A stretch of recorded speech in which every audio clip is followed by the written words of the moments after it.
I was just here to basically give you some basic tips. So one thing you need to have with you guys for pike is of course forceps, because the pike are going to come behind the fish.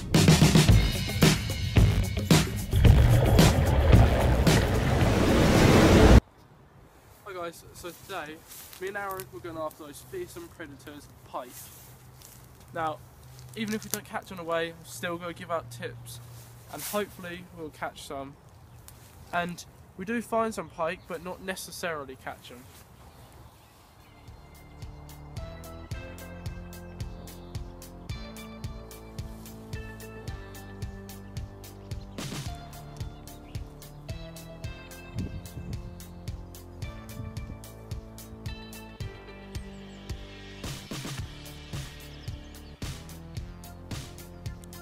So just for the minute, I'm using, as you've seen in a lot of videos, this thin sort of tipped rod.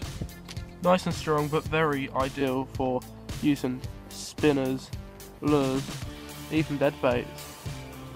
And it may look thin, but you have a great fight with these. So to start off with, I'm using just a basic wire trace, which if you're using lures or spinners, you should definitely have on you. And a nice giant single hook right here, going through a jelly lure, which is very bright and orange, and because as you can see the water is very dark and murky, so hoping this orange just brightens it up and the pike just get attracted to it. So, never really used this before, let's give it a little go. So one thing you need to have on you guys for pike is of course forceps. Now I always used to use a pair that were very short, I found, and it had no grip on here, and I really advise you got to get a long enough pair. You don't have to have too long, like ridiculous, but you got to have a pair that's fairly long. You can get that hook out without any injuries for you or the fish, and the grips here very supporting for your fingers. Here we go, it opens nice and simple, and you want to open it quite a bit so you got enough gap to get the hook out. So guys, I changed my mind and tried to do something else. I'm going to put a smelt, which is a very good dead bait that I always advise now. I'm going to put a smelt on this big single hook. And what you want to do is put the hook so it's that way. They're nice and simple, just like this, because the pike are going to come behind the fish, they're not going to come in front.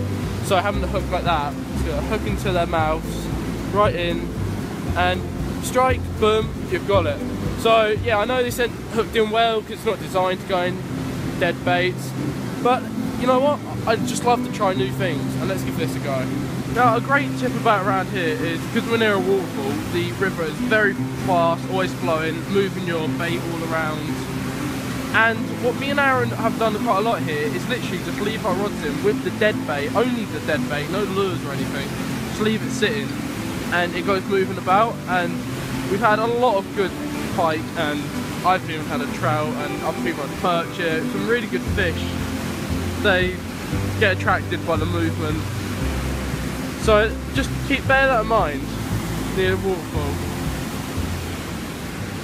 So guys, a few weeks ago when I was with Aaron, I found a carp ripped in half, and it was on the bank, and I've got a feeling that it was an otter or maybe a minx.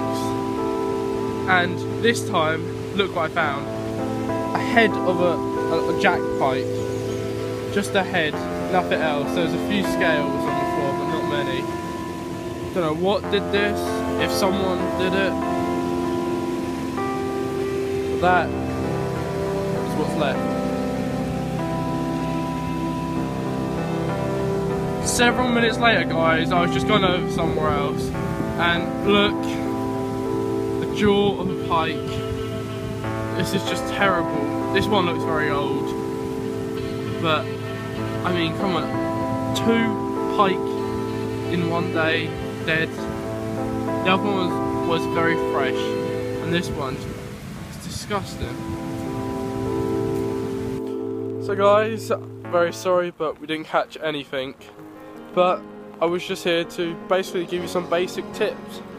Nothing too detailed or anything, just some quick basic tips. This is only part 1, so I will be doing other parts of that and actually catching a fish and unhooking. But today it's not been that good, has it? I mean, you've lost one. That's it. And it's hammering down rain and it's almost time to go anyway. But thank you very much for watching, and this is just purely for the tips. And like I said, I'm going to do more tips.